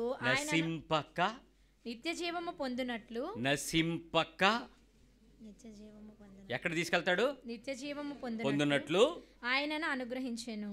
ఇప్పుడు యేసుక్రీస్తుతో నీకున్నటువంటి గొప్పతనం ఏంటి? నువ్వు ఎక్కడికి వెళ్తావు? నిత్య జీవముకి వెళ్ళడానికి కావలసినటువంటి దారి, తలుపు, మార్గము, ద్వారము ఆయన తెరిచేశాడు నీకు. ఎంతమందికి అర్థమైంది నీకు? యేసు ప్రభువుతో ఉన్నటువంటి వాగ్దానం ఈరోజు మాత్రమే కాక రాబోతున్న కాలానికి కూడా ప్రేమించి వాళ్ళని కూడా నిత్యత్వంలోకి తీసుకుని వెళ్ళేంత స్థాయికి తీసుకెళ్ళినప్పుడు, ఏమండి ఈ రోజుల్లో ఫ్రీ అయితే ఏమీ లేదు. ఒకవేళ ఫ్రీ అని ఏమైనా అన్నాడంటే దాని వెనకాల ఏదో ఫిట్టింగ్ ఉంటుంది. ఈరోజు మీకు ఏదైనా 1+1 ఆఫర్ అన్నాడంటే 1+1 ఆఫర్తో నీకు 2 ఇచ్చాడనే ఉద్దేశమే కానీ యాక్చువల్గా దాని కాస్ట్ ఎంత అని అర్థం? మాట్లాడరా. ఎర్రోడు నువ్వు నేనే ఎగబడి కొనేది. దాని ఒరిజినల్ కాస్ట్ అంతే. అంటే ఒకప్పుడు 1000 రూపాయలు ఉండేటువంటిది ఇప్పుడు దాన్ని అది 300కి వచ్చేసి ఉంటుంది. అసలు ఒరిజినల్ కాస్ట్ 200. 100 లాభానికి ఆడు నీకు 1+1 ఇచ్చాడు, నీకు అది 1000 రూపాయలకే డబుల్ అనుకున్నావు. ఏదో జరుగుతుంది. ఇప్పుడు ఉచితము ఏది లేదని తెలిసినప్పుడు, ఇంత రక్షణ ప్రణాళిక వేసినటువంటి దేవుడే నీ కొరకు వెల చెల్లించి చేస్తే ఆయనను నువ్వు ఎలా తీసుకున్నావు? ఫ్రీగా తీసుకున్నావా? ఉచితంగా నువ్వు ఆనందిస్తున్నావా? ఉచితానికి విలువ ఆయన చెల్లించాడని ఎందుకు ఆనందించలేకపోతున్నావు? ఆ స్థాయిని ఎందుకు ఒప్పుకోలేకపోతుంది నీ మనస్సు? ఆ స్థితిని పట్టుకోవడానికి ప్రయత్నించండి. ఏమండి, దేవుడు మనలో ఎలాంటి మార్పుని దేవుని వలన మనకి ఇవ్వాలనుకుంటున్నాడో ఒకసారి చూద్దామా? యాకోబు పత్రిక చూడండి, 1వ అధ్యాయం 2వ వచనం, 2 నుంచి. నా సహోదరులారా, మీ జేమ్స్ చాప్టర్ 1 verse 2-4. మీ విశ్వాసమునకు కలుగు పరీక్ష ఓర్పును పుట్టించునని ఎరిగి, పరీక్ష ఓర్పును పుట్టిస్తుందని ఎరిగి, మీరు నానా విధములైన శోధనలలో పడినప్పుడు అది మహా ఆనందమని ఎంచుకొనుడి. మీ పక్కన చెప్పండి ఒకసారి. నానా విధమైన శోధనలు వస్తాయి, నువ్వు మహా ఆనందం అని ఎంచుకో. మామూలు ఆనందం కాదక్క. ఎలాంటి ఆనందం? మహానందం. మళ్ళీ మహా సిమెంట్ అంటాడు కదా, అలాగా మహా ఆనందం. ఎప్పుడు మహానందం? నానా విధములైన శోధనలో పడును. ఇప్పుడు చెప్పండి, నీలో ఒక కష్టమైన దుఃఖమైన బాధ నీ ఇంట్లో వచ్చిందంటే నీ ఏడుపు కనపడాలా, నీ ఆనందం కనపడాలా? ఈసారి నాకు ఫోన్ చేసినప్పుడు మీరు ఏం చెప్తారంటే, పాస్టర్ గారు హల్లెలూయా అనగా నేను స్టన్ అయిపోవాలి. ఏదో అయ్యింది, అయితే లాటరీ తగిలినట్టు ఉంది, ఏదో జరిగినట్టు ఉంది అని. యాక్సిడెంట్ అయ్యింది నాకు, హల్లెలూయా అనాలా? ఇక్కడ నేను పడిపోవాలా? ఏంటి మా భక్తులు మార్పు ఏంటి? పాస్టర్ గారు ఉన్నారా? నేనున్నాను. ఏంటి యాక్సిడెంటా? మామూలు యాక్సిడెంట్ కాదు. ఆహా ఎంత సంతోషంగా ఉంది తెలుసా? ఏట్రా బాబు నువ్వు, ఏదో తేడా ఉంది. యాకోబు 1, 2, 3, 4. ఓహో, ఇక శ్రమ కలిగితే మహానందం అని ఎంచుకునే స్థాయికి దేవుడు మార్చాడా? దుఃఖం లేదనమాట, ఇంట్లో కష్టానికి ఏడుపు లేదనమాట, శ్రమకు చింత లేదనమాట, నొప్పికి మూలుగులు లేవనమాట, అవమానానికి పూదండలు వేసుకుంటారనమాట. అంటే దేవుళ్ళో కుటుంబము. అప్పుడు మీ ఇంటోళ్ళు యేసుప్రభుని ఎందుకు నమ్మరో నా దగ్గర తీసుకుని చూద్దాం. సువార్త నువ్వు చెప్పాలా, నువ్వు బతకాలా? అసలు నీకు ఏ దేవుడు తెలుసు ఇప్పుడు వరకు? నీ ఇంటి చుట్టూ యేసుప్రభు నమ్మకపోవడానికి కారణం ఏంటి? నిన్న పెద్ద గొడవ మా ఊర్లో. ఏంటనంటే స్టార్ కట్టాడని. ఏంట్రా నీ బాధ అనంటే, లైట్ మా ఇంటి మీద పడిపోతుంది అంటున్నాడు. లైట్ పడాలనే కట్టానంటాడు వీడు. లైట్ నా ఇంటి మీద కుదరదు, స్టార్ కట్టుకో, లైట్ తీసే అంటాడు. లోపల లైట్ తీసే, లాస్ట్కి తగు ఎలా సెటిల్మెంట్ అయిందని కరెంట్ వైర్ తీసేస్తే సెటిల్ అయింది. ఇప్పుడు ఆ వెలుగు వెలుగుతున్నట్ట లేనట్టు. క్రైస్తవుడా, ఓ క్రైస్తవురాలా, నీ వెలుగు వెలుగుతుందా, ఆరిపోతుందా? క్రిస్మస్ వచ్చేసింది. ఏంటి నీ వెలుగు? అతడు మండుచు ప్రకాశించుచున్న దీపమై ఉండెనో, అది యోహాను గురించి సాక్ష్యం. అది రగిలిపోయే క్రైస్తవుడు ఆనందపు జీవితంలో నడవడం. అసలు దేవుళ్ళో ఆనందించేటువంటి ఫ్యాక్టర్స్ ఇన్ని దొరికితే దేవుడి గురించి ఏది? ఈ ప్రపంచంలో నిన్ను చూసేవాడు క్రైస్తవుడిగా గర్వపడాల్సినటువంటి దేవుడు ఎందుకు మన క్రైస్తవ్యాన్ని చూసి బాధపడుతున్నాడు? ఎందుకు మనలో ఇంకా రాజకీయాలు, ఇంకా విచారాలు, ఇంకా చింతలు, ఇంకా నొప్పులు, ఇంకా దుఃఖాలు, ఇంకా ప్రార్థనకు సమాధానాలు రాలేదని ఏడుపులు? మరి దేవుడిలో నీకున్న ఆనందం ఏంటి? నువ్వు చెప్పగలగాలి. అయ్యగారు, దేవుళ్ళలోకి వచ్చాక ఏ కార్యం జరగకపోయినా నేను హ్యాపీగా ఉన్నానండి. ఏమి అద్భుతాలు లేవు, కానీ సమాధానంగా ఉన్నానండి. ఏ సంతోషాలు కార్యాలు ఏం జరగలేదు సార్. ఏ ప్రార్థనకి సమాధానాలు ఏమి ఆకాశంలో వరదలు వచ్చినట్టే రాలేదండి నాకు. కానీ ఏ రోజు నాకు చింత లేదు, ఏ రోజు నాకు కరువు గురించి బాధ లేదు, ఏ రోజు నా కళ్ళ నీళ్ళు రాలేదు, ఏ రోజు దేని గురించి కూడా నేను విచారించలేదు సార్. చాలా పీస్ఫుల్గా ఉన్నాను, సమాధానంగా ఉన్నాను. మంచి దేవుడిని నాకు దొరికించారు సార్. చాలు సార్, ఈ జన్మ ధన్యమైపోయింది సార్. ఒక్క సాక్ష్యమే వింటాం. ఇలాగా 31వ తారీఖు రాత్రి ఏడుపు సాక్ష్యాలు ఉంటాయి. ఆ ఏడుపు సాక్ష్యాల్లో దేవుడు కరోనాలో బతికించాడు దగ్గర నుంచి స్టార్ట్ అయిపోద్ది. అది ఎక్కడ ఎండ అవుద్దో తెలియదు, అది ఎప్పుడు ఆపుద్దో తెలియదు. ఏంటి సాక్ష్యం? నీ బ్రతుకులో దేవుడు చేసిన మేలు గురించి చెప్పడమా సాక్ష్యం? ఏది జరగకపోయినా నా దేవుళ్ళో నేను ఆనందించగలుగుతున్నాననేది సాక్ష్యం. బైబిల్లో ఇప్పుడు నేను చెప్పినటువంటి విషయాలన్నీ ఆదాము దగ్గర నుంచి మీరు వెతుక్కుంటూ వస్తే దీవెనలు ఎవడకున్నాయని బైబిల్ రాసింది? వాడికి లేవు. ఆ తర్వాత మీరు బాధపడుతానంటే బాధపడినంటే చెప్తాను, పడినా ఏమనుకోలేను చెప్పాలి. ఏంటంటే బాగా శ్రమలు పెట్టి పచ్చడి చేసేసి యోసేపు లాంటి వాడిని నువ్వు రాజవరా అంటే అడిగి ఏంటి ఆనందం చెప్పండి? Beautiful 50 years life, 30 years of youth అంతా పోయింది. ఇప్పుడు నువ్వు కింగ్వి అంటే ఎవడ కింగ్ ఇప్పుడు చెప్పరే? ఏమైనా ఆనందం ఉంటుందా? అసలు లైఫ్ ఆఫ్ ఎంజాయ్మెంట్ అంతా బయట ఉన్నాడు, జైల్లో ఉన్నాడు, గాడిద గొర్రెలు కాసుకుంటున్నాడు, మనోడేమో ఓడగొట్టుకుంటున్నాడు, ఏది లేదు లైఫ్. కానీ వాళ్ళు దేవుళ్ళు ఉన్నారని బైబిల్ రాసి పెట్టిందర్రా. వాళ్ళు మనకు ఆదర్శప్రాయులేరా. ఆ స్థాయి నీతిమంతులుగా మారడానికి అసలు మనం ఏమన్నా అర్హత ఉందంటారా? నాకు అప్పుడు అర్థమైంది. ఇవన్నీ నలిగిపోయిన తర్వాత ఎన్ని దీవెనలు ఇచ్చినా మనిషి ఏమి గెంతులేడు, ఉత్సాహం గంతులు సంతోషాలు వేసి రాసిపోడు. చాలా సింపుల్గా ఉంటాడు. ఏమనంటే శ్రమ కలుగుట భక్తునికి మేలాయను ప్రభు అని ఆనందిస్తాడేమో. ఇచ్చిన ఇవ్వకపోయినా, ఏముందరా అని ఎటకారమాడినా, నాకు అన్ని అనుభవాలే. ఇచ్చినా నేను అతిశయపడను, ఇవ్వకపోయినా దుఃఖపడను. ఏ రోజు నాకు ఏ విషయంలో కూడా దేవుని మీద అభ్యంతరాలు నాకు లేవు. ఈ సాక్ష్యం దేవుడిలో నువ్వు ఆనందించటం నీకుందా? నీకు తెలుసా? నువ్వు తృప్తి పొందగలవా? ఆ మాటలో నీ హృదయము సమాధానంగా జీవించగలదా? ఏదున్నా లేకున్నా, ఏమొచ్చినా రాకపోయినా, ఏది జరిగినా జరగకపోయినా, నాకు దేవుడు ఉన్నాడు సార్, నా పట్ల దేవుని ప్రణాళిక ఉంది, నాకు ఒక నిర్ణయ సమయం ఉంది. ఆ కాలంలో నేను ఆనందిస్తాను, సంతోషిస్తాను. నాకు అసలు దేవుని విషయంలో ఏ విచారాలే. ఏమంటే పౌలు తన లిస్ట్ ఆఫ్ పెయిన్స్ వర్స్ని చెప్పుకొస్తాడు. నిందలు, ఆపదలు, కష్టాలు, శ్రమలు, కరువు, ఖడ్గము, బంధువులు, స్నేహితులు, చుట్టాలు, రాజులు, ఇవన్నీ జరిగినా కూడా పౌలు ఏ రోజు కూడా దేవుడు ఎవడని అనలా. పైగా దేవుని రాజ్యం గురించి చాలా గొప్ప ప్రణాళికలో దేవుని యొక్క నీతిని ప్రకటించడానికి చాలా సంతోషంగా ముందుకెళ్ళాడు. అలా మనం వెళ్ళగలమా? అలా మనం ప్రకటించగలమా? అలా మనము దేవుని యొక్క రాజ్య సంబంధమైన పరిస్థితులకు, నీతికి వెల్లడి చేయడానికి సిద్ధ మనసుతో నిలబడగలమా? ఆలోచించండి, ప్రార్థన చేద్దాం, ప్రభుని అడుగుదాం. అలాంటి నేటి కాలానికి కావలసిన ఈ ఈ ఈ క్రైస్తవ్యాన్ని, యేసుతో అనుభవం కలిగినటువంటి, దేవునితో ఆనందం కలిగినటువంటి క్రైస్తవ్యాన్ని మనం ప్రపంచానికి చూపిద్దాం.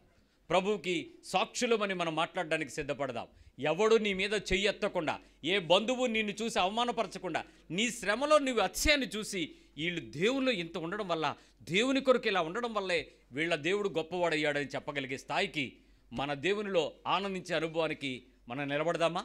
ప్రార్థన చేద్దాం.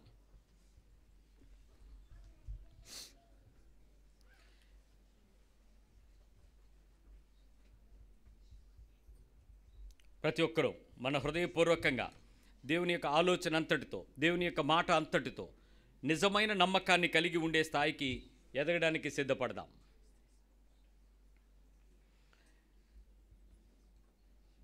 ఆయన దగ్గరకు వచ్చి సిగ్గుపడినవాడు ఎవడు? ఆయనను ఎరిగి నా బ్రతుకులో ఆయన కలుగు చేసుకోలేదని చెప్పగలిగినవాడు ఎవడు? ఆయనలో ఉన్న ఆ గొప్ప సంతోషానికి తగినట్లు మనందరము నమ్మకమైన సృష్టికర్తకు మన జీవితపు, మన సమయాన్ని, కాలాన్ని, ఆత్మని అప్పగిద్దాం.